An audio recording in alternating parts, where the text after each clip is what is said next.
The COVID-19 pandemic was the most disruptive global crisis since the Second World War.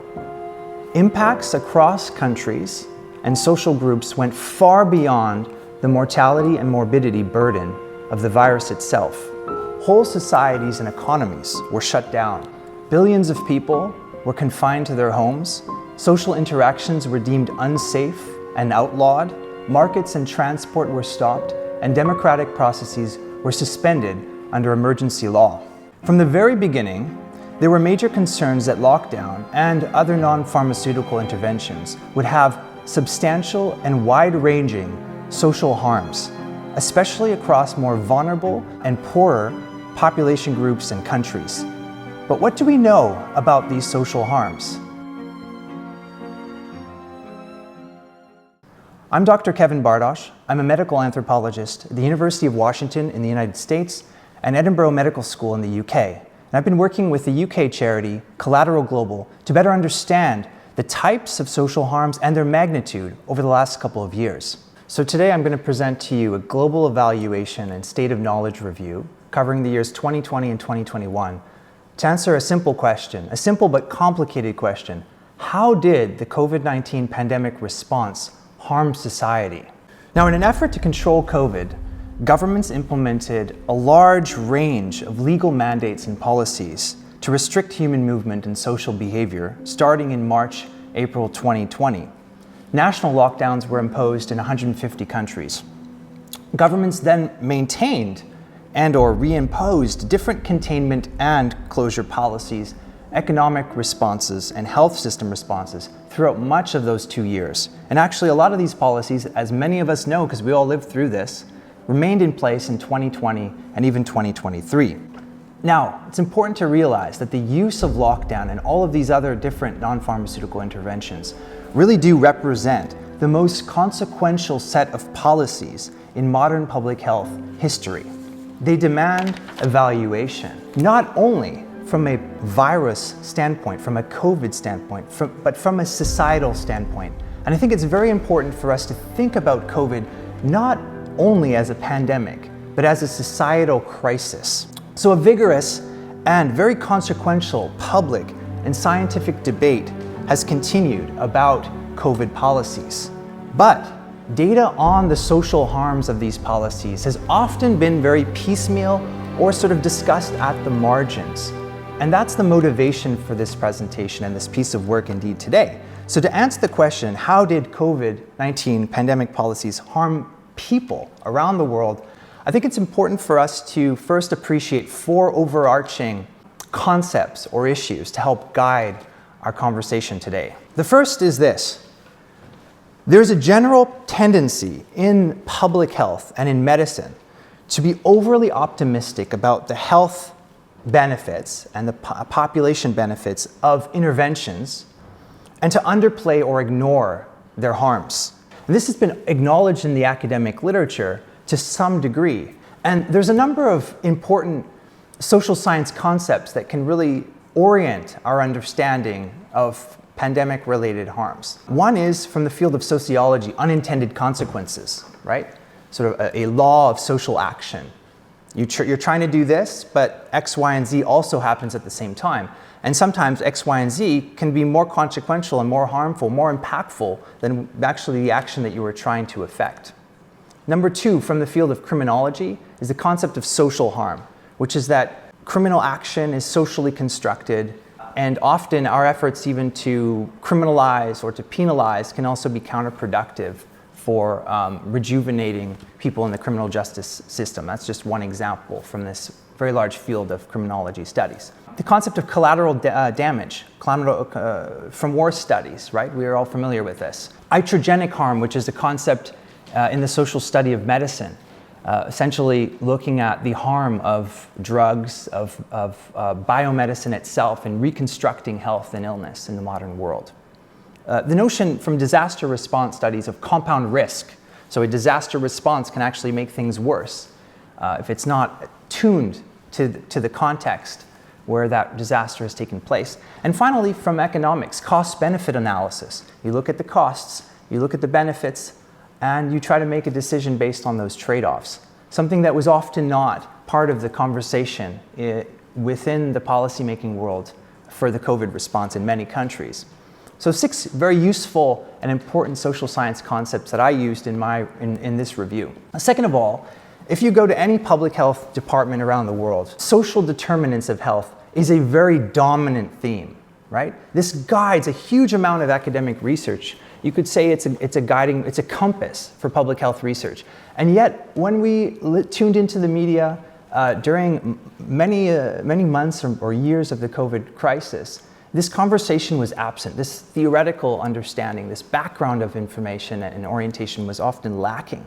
And it's essentially this, that your life circumstances influence your health. So when we're evaluating the COVID response, we have to look far beyond the COVID statistics and look at impacts on obesity, mental health, the economic impacts that can last a whole lifetime, education losses, etc. So that, again, another useful and fundamental part of any proper evaluation of the last couple of years. The third important point here is that many of the COVID policies that were implemented, lockdown included, were fundamentally experimental. If you go back to pre-COVID conversations in the global public health community, a lot of these policies were not promoted. They were seen as too burdensome or harsh. The consensus was that in a pandemic, you wanted to disrupt the normal functioning of society in the least possible way, or else the panic, the fear, and the unintended consequences could be much more severe than the virus itself. There was also a consensus that fear-based messaging, punitive rules, the criminalization of human behavior, and lengthy restrictions on normal human interaction would be counterproductive, would provoke resistance, and that also the evidence base for the effectiveness of these policies was weak. And what we're seeing now is a reinvigoration in the scientific community, a strong debate about exactly how effective these policies were, even for COVID itself. Finally, evaluation of COVID policies are dependent on what's called the politics of knowledge, which includes the range, visibility, and quality of research data, and our ability to understand the world. There's a degree of imbalance in trying to mentally weigh the control of one virus, in this case COVID, against the wide range of social consequences from controlled policies. COVID statistics are much easier to grasp, especially in light of a social consensus shaped by fear, moralization, and constant public communication about cases, hospitalizations, and deaths from COVID.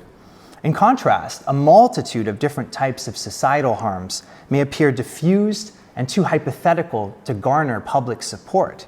So this can be called the COVIDization of the pandemic response. And I'll define COVIDization in the following way.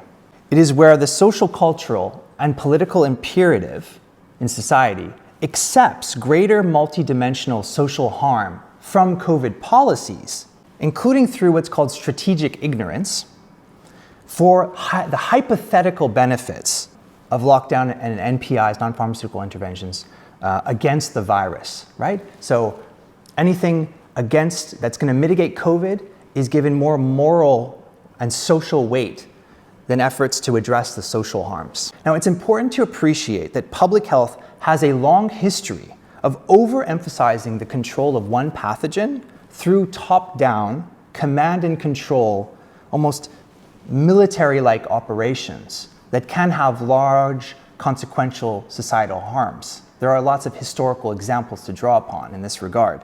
So a broader range of scientific expertise and indeed understanding through research knowledge is fundamental for us to better appreciate what just took place over the last couple of years. So this state of knowledge synthesis is going to be launched as a report on the Collateral Global website. And it aims to be the most comprehensive evaluation of the social harms from COVID pandemic policies that has been done to date. It had 2 main objectives, 2 research questions that it aimed to answer. One was, what are the types of adverse societal impacts across the world due to pandemic policies? And number 2 is, what does the current research data tell us about the magnitude of those harms? So on the one hand, it's a story about the pandemic and how society responded to the virus, to the policies. And on the second hand, it's also a story about the research community, because if the research community isn't measuring it, it didn't really come up in this report. So it's also a reflection of the types of research data that we have around the world on all sorts of things, from child abuse to business closures to depression to democratic norms, etc. So there's a lot to chew on here, and I'm going to be going through this rather robust meal with you, an intellectual feast. So to get us started, I want to go through this conceptual framework, because whenever you're doing a review like this especially, that there's a lot of politics involved in here, there's a lot of emotion. We need to be objective. My aim was not to exaggerate the social impacts of COVID policies. My aim is to present the research of thousands and thousands of academics who have published in the peer-reviewed literature. Before I even started my review of the literature, I came up with this and refined it over the course of those many months that I worked on this review. One is the drivers of change, right? So any social impact that you see, let's say a rise in depression, well, can you really say that's because of lockdown, right? Very complicated, actually, to scientifically tease out causation. And there are some studies that do that very well, actually. But I say there's actually 4 drivers of change here. Many of them are mutually synergistic. One is non-pharmaceutical interventions, lockdowns, mask mandates, school closures, curfews, international travel bans, the whole gamut of things that we experienced. Number 2 is voluntary behavior change. So even if the government wouldn't mandate those things, people are still naturally, because there's a new virus and they're concerned about it, going to change their behavior. Number 3 is people's experience of COVID, and that has a huge role to play. I mean, getting the virus is not pretty, it's not nice. It has contributed to the death of many millions of people. And finally, risk perceptions. So people's sense of risk also determines their own behavior. And this is in many cases informed by the way that media and the government has framed and communicated risk during the crisis. So there's these 4 different drivers of change. And of course, any study, let's say if we're looking at depression in Nigeria or in central London, right? That's going to be filtered through people's context. So that through a social reaction that's going to be varied. People have different pre-existing life circumstances. There are also different societal trends, whether homicide is going up or homicide is going down in New York City or Buenos Aires, etc. And people also have different levels of resilience. Some mostly more wealthier households and individuals are able to buffer stresses. Lockdown was experienced as a time to spend more quality moments with your loved ones, tend to your garden. Whereas for other people, you were not able to eat and you lost your job and you used all of your life savings to sustain your family during those many months. So there's different contexts here. And this is all further complicated by trying to do a global evaluation. On the one hand, we're talking about 3 different scales. One is a temporal scale. So the evaluation is looking at over 2 years of time. Policies changed over time. People changed over time. And as we'll see, a lot of the consequences are more pronounced and also more known early on during the first global lockdown period. The second one is a spatial scale. So we have over 200 countries around the world. Experiences, on the one hand, there's a lot of similarities actually, which are quite striking between different countries. And in some ways, this was one of the first real global events. Because of our use of social media and the internet, we were able to communicate and see what was going on around the world in real time. So there's a spatial scale. And then there's also a social scale. We're talking about 8 billion different types of people, right? And so to get to terms with the type and magnitude of social effects or social harms, as I use the term, there's also a range of different types of evidence. I tried to rely as much as I could possibly on what are called meta-analyses and systematic reviews. So that's where academic researchers look at a range of studies in a particular field, let's say child abuse and lockdown.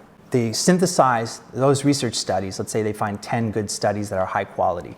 And they try to make sense of, well, did child abuse go up? Did it go down? Did it stay stagnant? What do we know about the methodological problems of those studies? What can we actually say about causation, right? Getting back to the drivers of change, etc. So those are meta-analyses and systematic reviews.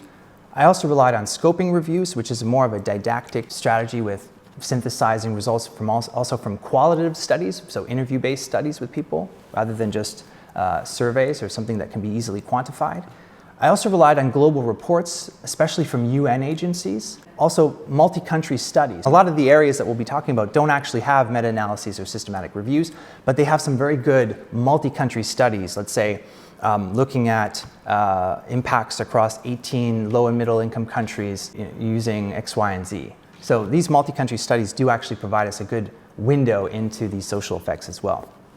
And the report also does bring in single country studies where there's just not good data on the other, available for the other forms of evidence. Just to make the point, hey, there's other things here that are not being fully captured by the academic research, but that are still significant for us to think about. So this is the methodology quick. I'm not going to get into this in any excruciating detail, but the report itself, and you can hopefully pick up a copy and read it yourself, synthesizes over 600 publications.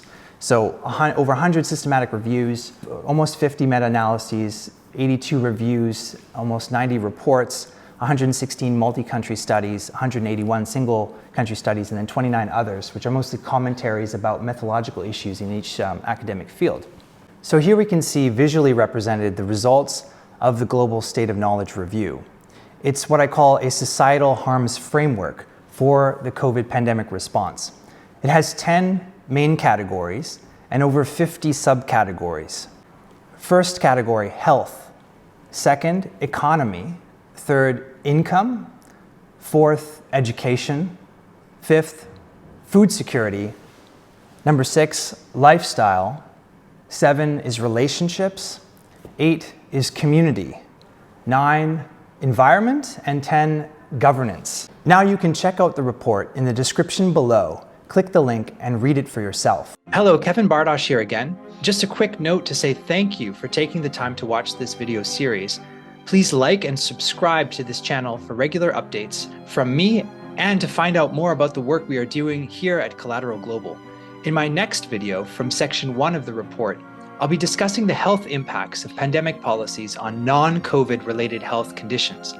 In the description, you will find a link to the whole series, including all 10 sections of the State of Knowledge Review.